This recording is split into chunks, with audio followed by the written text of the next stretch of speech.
2023 کے آغاز میں اسرائیل نے حزب اللہ پر ایک انوکھا حملہ کرنے کی تیاریاں مکمل کی۔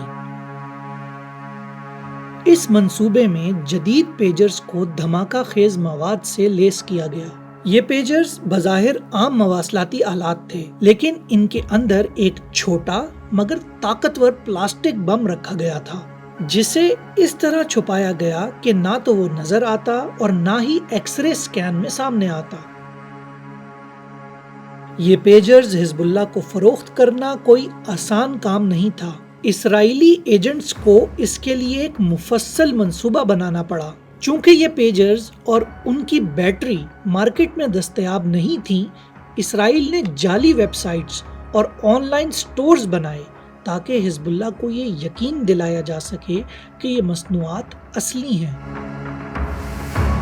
اسرائیلی ایجنٹس نے اس بیٹری کو LIBT 783 کا نام دیا، جس کا وجود مارکیٹ میں کہیں نہیں تھا۔ اس بیٹری کو مشہور تائیوانی برانڈ گولڈ اپولو کے تحت بیچا گیا۔ اس مقصد کے لیے اسرائیلی ایجنٹس نے نہ صرف گولڈ اپولو کے چیئرمین کو دھوکہ دیا، بلکہ ان کے نام کا استعمال کرتے ہوئے جعلی آن لائن سٹورز اور ویب پیجز بنائے۔ جعلی ویب سائٹس پر AR924 نامی پیجرز کی تشہیر کی گئی۔ ان پیجرز کی بیٹری کے بارے میں لکھا گیا کہ وہ 85 دن تک چل سکتی ہے اور USB کی مدد سے چارج کی جا سکتی ہے۔ یہ سب اس لیے کیا گیا تاکہ پیجرز کو اصلی ظاہر کیا جا سکے اور حزب اللہ کے خریداری کے اصولوں کو دھوکہ دیا جا سکے۔ یہی نہیں، اسرائیلی ایجنٹس نے 2 بیٹری سٹورز بھی آن لائن لائے جہاں اس جعلی بیٹری کو فروخت کرنے کی کوشش کی گئی۔ آن لائن فورمز پر بھی لوگوں نے ان بیٹریز کے بارے میں بات چیت کی تاکہ یہ سب کچھ حقیقی لگے، لیکن حقیقت میں یہ سب ایک منظم دھوکہ تھا۔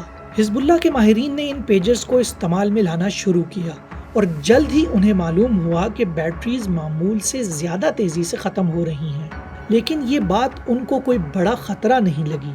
وہ پیجرز کو استعمال کرتے رہے، یہاں تک کہ 17 ستمبر کو ہزاروں پیجرز ایک ساتھ دھماکے سے پھٹ پڑے۔ یہ دھماکے بیروت اور حزب اللہ کے دیگر مضبوط علاقوں میں ہوئے، جس میں کم از کم 39 افراد کی موت ہوئی اور 3400 سے زیادہ زخمی ہوئے۔ حزب اللہ کی تحقیقات کے مطابق اسرائیل نے نہایت ہوشیاری سے اس پورے عمل کو منظم کیا تھا۔